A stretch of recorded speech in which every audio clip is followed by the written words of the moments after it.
Friday Sports Riot on SportsTownChicago.com.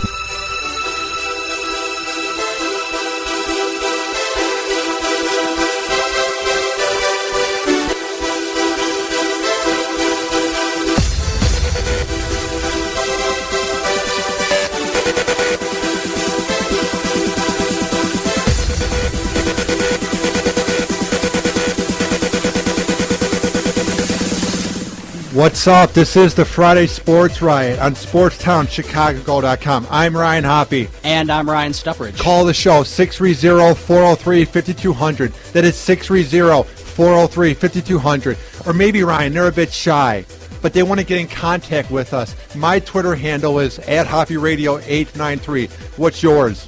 @Ryan Stuppridge, STUPRICH. All right, let's get the show going. Who is on the phone line right now? From NBC Sports Radio, Rob Buska is on the phone line. What's up, Rob? How are you guys? Thanks for having me. I appreciate it. Yep. We are doing good. So now, before we get to everything going on in sports, what is it like working at NBC Sports Radio as a job? Well, it's a great opportunity. I mean, anytime you can do national sports radio, I mean, you're heard in 200 markets, including the great city of Chicago. It's an honor to be able to do so, and they felt that the best shift for me is the overnight type of shift. I think maybe because of my personality, I like to get a little bit edgy and go high octane and adrenaline the whole time. It's always the way that I've done radio, though, and I like it. It fits perfect for me. Allows me to be on a lot of different places and come in contact with a lot of great guests. And all the people at NBC are good. They let me do my thing. I help anchor the weekend programming, get the weekend started off right. I know I'm on midnight to 4 a.m. Central Time on Saturday and Sunday mornings, and really gets a busy weekend because, let's face it, that's when we start watching sports mostly is on the weekends. That's what everybody does all weekend long, and it's nice to be able to set the table and help the network and get their fans all aligned for it. See, I'm the same way. I'm very edgy on air. I'm very outspoken, so that's why I wanted to have you on the show. So let's begin with your take on Ray Rice. What is your take on this whole debacle going on in Baltimore? Well, they got problems with not just Rice, but look at who they've had. They had Jimmy Smith and another player as well. I want to say they had 5 arrests since the draft.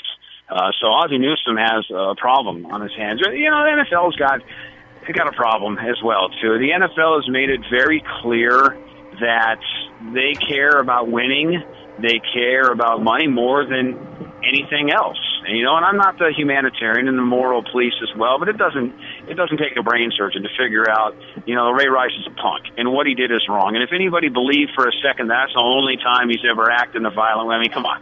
Right. Really? I mean, no one's buying any of that. You don't drag obviously it's never okay to be able to hit a woman, but when someone's getting suspended for a full year because of marijuana usage or something, and not to make light of that as well, but 2 games for this, it's an atrocity. And what's just as bad is that the Ravens fans enable it as well, too. A standing ovation out there when he's at, camp as well. It'll be interesting to see what happens. His first game back in week 3 is going to be in the dog pound of Cleveland. Not only do they hate Baltimore, probably more than they do in Pittsburgh, hate Baltimore or Cleveland, but how's that going to react amongst a lot of the women fans? Because the women make up 45% of the National Football League, and all their fan base as well, too. But, no, I'm not a big fan of what happened there. I thought if the Ravens had any class, the Ravens said, you know what, we're going to tack on a couple games ourselves. We don't feel that that's strong enough. Do something like that. But why? They don't want to because they don't want to cost themselves some yards. And after they went through their tailspin last year, which was their own fault because they backed up the Brinks truck for Joe Flacco. That's what happens when you give a quarterback all the money in the world. That leads to the demise of your football team. You can't keep Bolden. You can't wind up keeping Ed Reed. Nobody else wants to stick around and play for minimum wage. So hopefully Joe's enjoying all that money. He's as much of the reason behind this as anybody. And did you think it was the right or wrong move for John Harbaugh to sort of defend Ray Rice the way he did, even calling him a good guy and calling this sort of a mistake instead of just more of a horrible thing than it actually was? Well, do you notice what happened too, Ryan? After he had said that, right, he then backtracked a little bit. Why? Because they have these people called PR spokespersons. Coach, you probably shouldn't have said that. So, let me clarify. It was wrong that he did. If he would have came out and used the word as despicable, disgraceful, disgusted. I'm embarrassed for him. But he didn't say anything like that. And what was worse is the way that Rice handled it. Didn't show any contrition at all in that press conference in May. I'm not talking about the dog and pony show you saw where you thought he was speaking from the heart the other day. I'm talking about in May when his wife was up there. He didn't answer any questions, didn't say a word, and he's on his cell phone texting or checking whatever it is half the time that was going on as well, too. And the actions speak louder than words, to me. And we'll wait and see what happens. And I get it. I realize people make mistakes, but for once, I would love to see somebody make just an egregious mistake and come out and say, I can't believe I did this. You know what? Here's what I'm going to do. I'm going to play a few games and donate all my money to these people. I'll do all this, and do all that for everybody else, too. You've never seen it. You probably never will, but it's a world we live in. Now, what type of year do you think Ray Rice will have? Will he redeem himself and be a beast this year for Baltimore, or will this whole thing be a dark cloud for him and he will have a bad year? Well, it all depends what happens and how healthy the receiving core stays for Baltimore. And the reason that Baltimore had so much trouble last year is because they didn't have anyone to throw to. Dennis Pitta hurt himself. You let Bolden go, so all you have to do is hand the ball off to Ray. And I don't care what running back you have. I'm a Seattle Seahawks season ticket holder. I fly home from L.A. just to watch the games every weekend they play. And as much as I love beast mode, you hand the ball to him 95 times a game and Russell Wilson never passes, guess what? You're going to put 40 guys in the box. You're going to stack them up anyway. So if the passing game works, it leads to good running. If you can run enough, that's going to open up your passing game. You need a good balance all the time in the NFL. So I think Ray Rice is going to go, as go the receiving core, and as goes, Joe Flacco. And now let's move on to the Super Bowl winning Seahawks, as you know a lot about them because I'm a season ticket holder, as you said.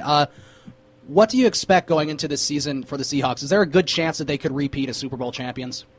There's a very good chance. And I know people say, well, statistically it's hard to repeat, and you got 31 teams going against you. Of course you do.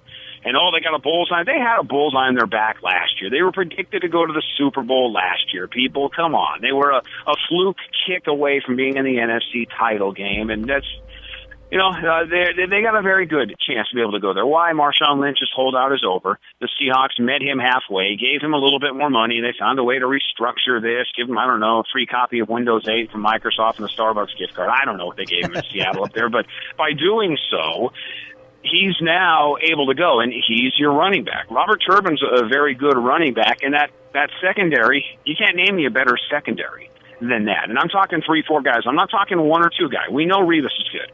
We know Patrick Peterson down in Arizona is good. But the guy that people don't talk about, that I think is probably the best player the Seahawks have in their secondary, he's quiet. All he is 6'4", 6'5", and he kills you every time you catch the ball, and that's Cam Chancellor. Yeah. Cam Chancellor is the heart and soul of that secondary. Sherman's a smart one who knows what to say, when to say it. He knows how to get under your skin. He can do that. Earl Thomas, everybody loves him because he's like Spud Webb that can hit you. But Cam Chancellor is he's just an absolute beast when you look at that guy. He can play linebacker, but he's as quick as a defensive back. He was doing that and laying the wood when he was at Virginia Tech. So Cam's been out, a little bit, hampered by an injury, a little bit of a leg injury, but he's going to be back, good to go next week.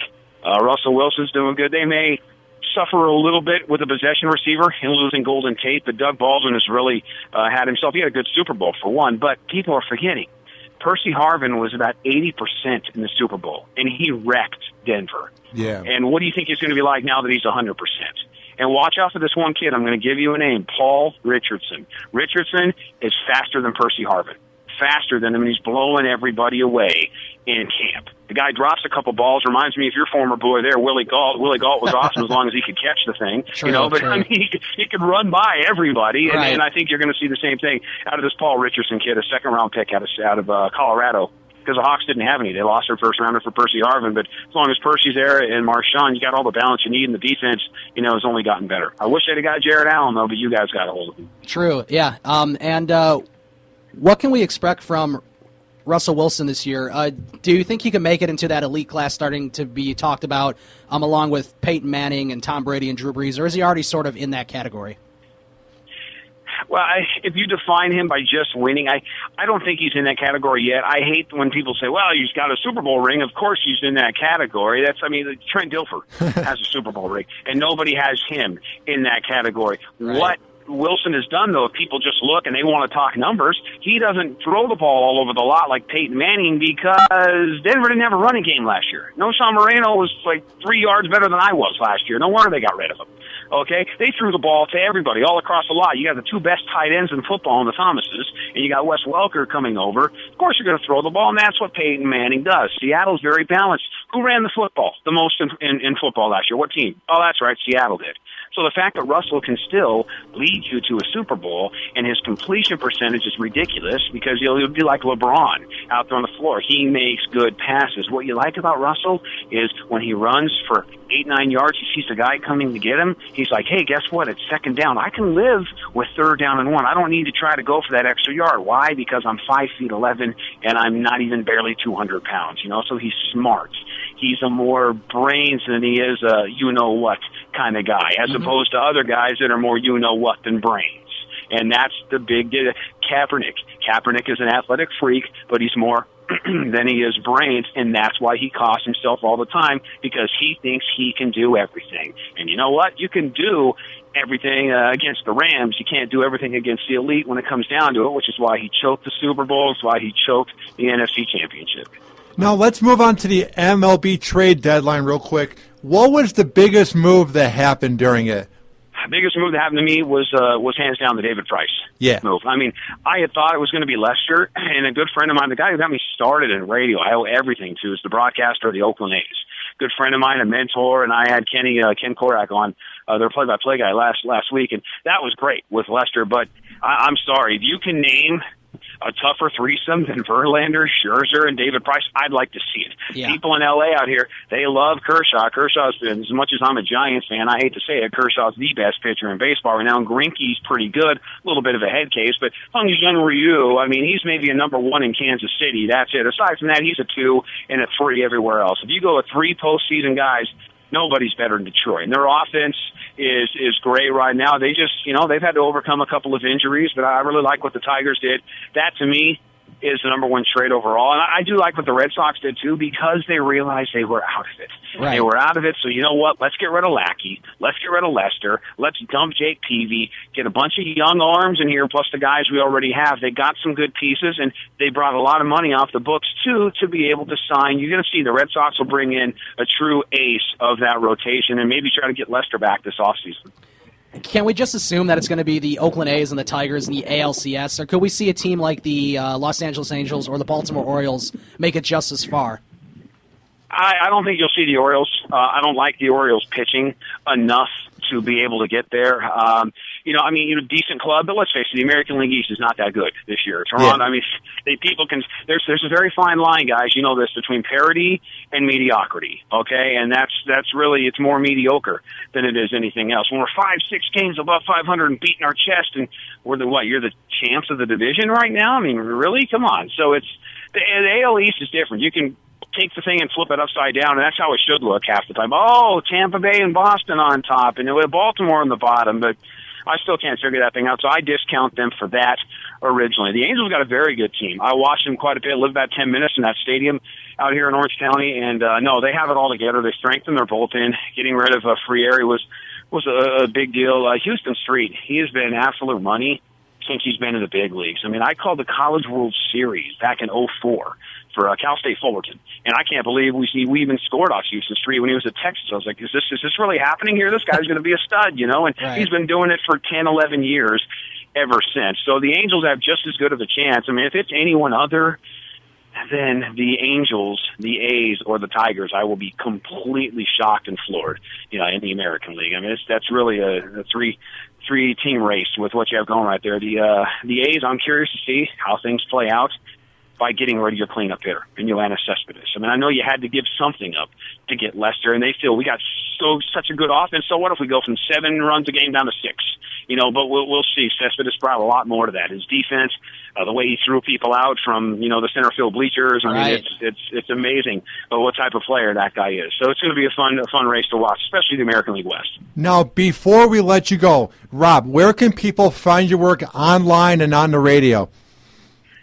Well, the radio, it's like I said, 200 different affiliates. I know we're on in Chicago. I want to say it's The Game in Chicago, Yes. 88.7, I believe. Okay, good, Yes. good. And it's midnight to 4. The name of the show is The Bush Leagues with Rob Bush. We like to call people out and, try to put them in their place. And I love it if fans do the same with me, too, because I'm not right. I don't know everything, but, it's NBC seems to think I do okay, and that's what matters, as you guys know, Right. in this business. But you can hit me up on Twitter, Bush Leagues NBC. Always welcome new followers and give you the little shout outs on the air if you got something great to say as well. And people can access the show. It's always podcast. If you missed it, you're not up at midnight. Just by going to NBC Sports Radio, you click the weekends tab, and then it will show all the shows right there. Rob Buska. Just look for me, and you're able to listen that way. Okay, well, thank you, Rob, for coming on the Friday Sports Riot on SportsTownChicago.com. We'd love to have you on again sometime, and have a good show tonight. Absolutely. Thanks, guys. Anytime. It was fun. Thanks, Rob. And that was Rob Buska. You can check him out he will be on NBC Sports Radio tonight, 12 to 4 a.m. Central Time. If you're in Chicago, listening on 87.7, which is 87.7 The Game.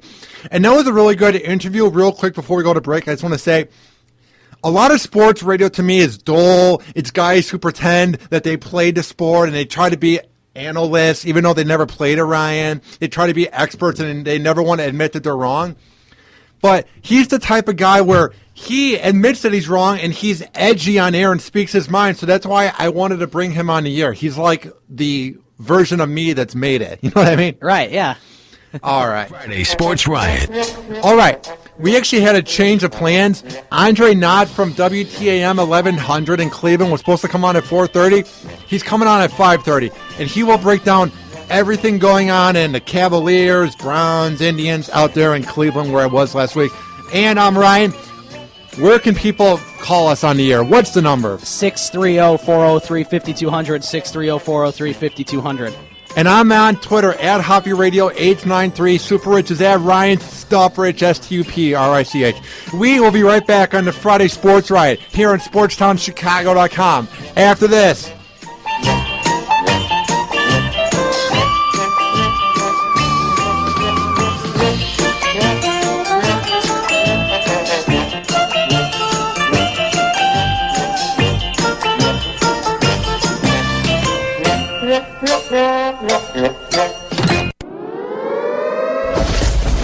The Friday Sports Riot on SportsTownChicago.com. This is an official broadcast of Hoppy Radio. For more info, check out hoppyradio.com and hoppysworld.com.